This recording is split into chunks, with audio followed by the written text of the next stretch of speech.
আমি বলছি nature will revenge, প্রকৃতি আপনাদের প্রতিশোধ নিবে। যে অপকর্মগুলো করছেন এটা নিবেই নিবে। আমরা মাজলুমরা আমরা এখানে দাঁড়িয়ে আছি। আমি আজকে এখানে হাতিয়ার মানুষের সামনে দাঁড়িয়ে, আমি এর আগে যখন বুনিহিনদের সাথে আমি এসেছিলাম সেপ্টেম্বর মাসে, আমি তখন বলেছিলাম বুনিহিনদের ভূমি আমরা বুঝিয়ে দেওয়ার উদ্যোগ আমি নিব। অনেক হুমকি ধামকি ছিল, বলা হয়েছিল যে আমাদেরকে বলা হয়েছিল ভারত পাকিস্তানের সীমানা নির্ধারণ করা সম্ভব হবে, বুড়িচর জাহাজ মারার সীমানা নির্ধারণ করা সম্ভব হবে না এই চরের ক্ষেত্রে। এই থেকে হাত দিয়ে না আগুনে হাত পুড়ে যাবে। আমি বলছি এখন যদি আমরা না পাশে দাঁড়াই তাহলে আর কেউ পাশে দাঁড়াবে না।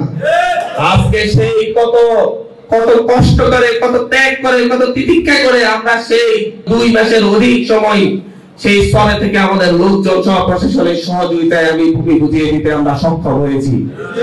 আমি আজ এখানে দাঁড়িয়ে বলছি হাতিয়াতে মাত্র 4000 ভূমিহীনের ভূমি বুঝিয়ে দেওয়া হয়েছে, 4000 বন্দোবস্তের নথি বুঝিয়ে দেওয়া হয়েছে, আরো 26000 নথি হয়েছে।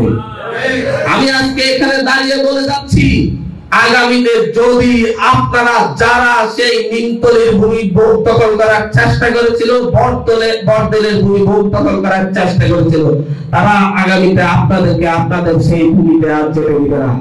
আপনাদেরকে চর মিজনের জমিতে যেতে দিবে না, চর আতাউরের জমিতে যেতে দিবে না, আপনাদেরকে চর গাছিয়ার জমিতে যেতে দিবে না, জাগলাচরের জমিতে যেতে দিবে না। আমি বলে দিচ্ছি, কারণ এরাই কিন্তু হচ্ছে প্রত্যেকটা জমি দখল করার চেষ্টা করেছিল। আমরা প্রতিহত করে আপনাদেরকে বুঝিয়ে দিয়েছি। আপনারা সিদ্ধান্ত নেবেন, সিদ্ধান্ত আপনাদের। আপনারা সামনের দিকে সেই চোরগুলোকে, সেই ছাদাবাজগুলোকে, সেই দস্যুগুলোকে নেতৃত্বে আনবেন, নাকি আপনারা যারা আপনাদের জন্য এতদিন পরিশ্রম করেছে তাদেরকে নেতৃত্বে আনবেন। আমি কখনো আজকে আপনাদের সামনে কথা বলছি, কখনো এসে আপনাদেরকে বলবো না আমাকে ভোট দিয়েন, আমাকে ভোট দেন, আমাকে নেতা বানান। আমি বলবো আপনাদের যদি মনে হয় যে আমি পারবো, তাহলে আপনারা আমার সঙ্গ দিয়ে আমি সব পরিবর্তন করে দিব। আমি শুধু আজকে এখানে দাঁড়িয়ে কিছু ঐতিহাসিক কথা বলতে চাচ্ছি। আমাদের এই দ্বীপ হাতিয়ার ইতিহাসে নদী ভাঙ্গন শুরু হয়েছিল 1958 সাল থেকে, 1954 সাল থেকে। 1958 সালে আইয়ুব সরকার ক্ষমতায় আসার পরে তৎকালীন নদী ও বন্দর মন্ত্রী পাকিস্তানের, অখণ্ড পাকিস্তানের মন্ত্রী এসেছিলেন আমাদের এই বাংলাদেশে, কথা দিয়ে গিয়েছিলেন নদী ভাঙ্গন রোধ করবেন, কিন্তু হয় নাই। তারপর থেকে বারবার এখানে এসেছিলেন শেখ মুজিবুর রহমান, এসেছিলেন মেজর জিয়াউর রহমান, এসেছিলেন এরশাদ সাহেব, এসেছিলেন, কেউ এর উদ্যোগ নেয় নাই। সর্বশেষ বেগম খালেদা জিয়া এসে গিয়ে বলে গিয়েছিলেন তিনি যদিও কিছু কথা রেখেছেন, বাকি সবাই আমাদের সাথে প্রতারণা করেছে। ওবায়দুল কাদের এসে বলেছেন 15 দিনে ব্লক বাদ জীবন ফেলে দিবেন। এই দ্বীপ কলেজের মাঠে এসে বলছিলেন আমি 15 কোটি টাকা বরাদ্দ ঘোষণা করলাম এই কাজের জন্য, কিন্তু উনি যাওয়ার পর থেকে সেটা হয়ে গেছে 15 লক্ষ টাকা। আপনাদের মনে আছে? ইতিহাস ভুলবেন না। আপনাদের এখানে দাঁড়িয়ে সোনা দিয়ে যারা আছেন, মাইজদি বাজারের কেউ আছেন? কারা আছেন একটু হাত তুলবেন। আপনারা জানার কথা, আজ থেকে 4 মাস আগে হিলটন থেকে ব্যাকের বাজার রাস্তাটার কাজ শুরু করার জন্য গণশুনানির আয়োজন করেছিলাম। সেই গণশুনানিতে যাতে অফিসাররা না যায় তাদেরকে ফোন দিয়ে হুমকি ধামকি দেওয়া হয়েছিল যাতে তারা গণশুনানি না করে। তারপরে আমরা জোর করে প্রশাসনকে নিয়ে সেখানে গণশুনানি করেছিলাম। আপনারা জানেন কে কে ছিলেন সেই গণশুনানিতে?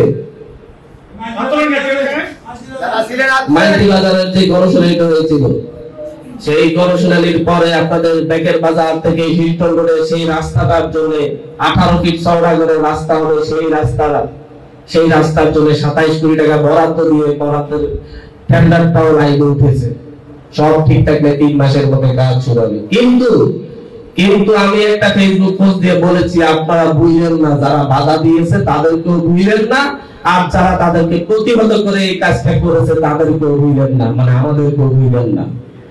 কারণ হাতিয়ার মানুষের ভুলে যাওয়ার ইতিহাস রয়েছে, ভুলে যাওয়ার ঐতিহ্য রয়েছে, আর তারা খুব দ্রুতই ভুলে যান।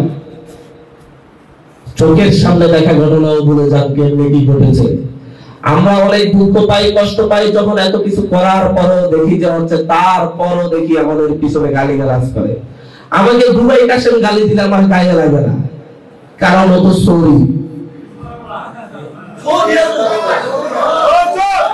কিন্তু আমার কষ্ট লাগে তখন যখন দেখি, আমার কষ্ট লাগে তখন যখন দেখি শুধুমাত্র রাজনৈতিক কারণে বিভিন্ন নেতারা, বিভিন্ন রাজনৈতিক দলের নেতারা সেই ভিডিওটা শেয়ার দেয়।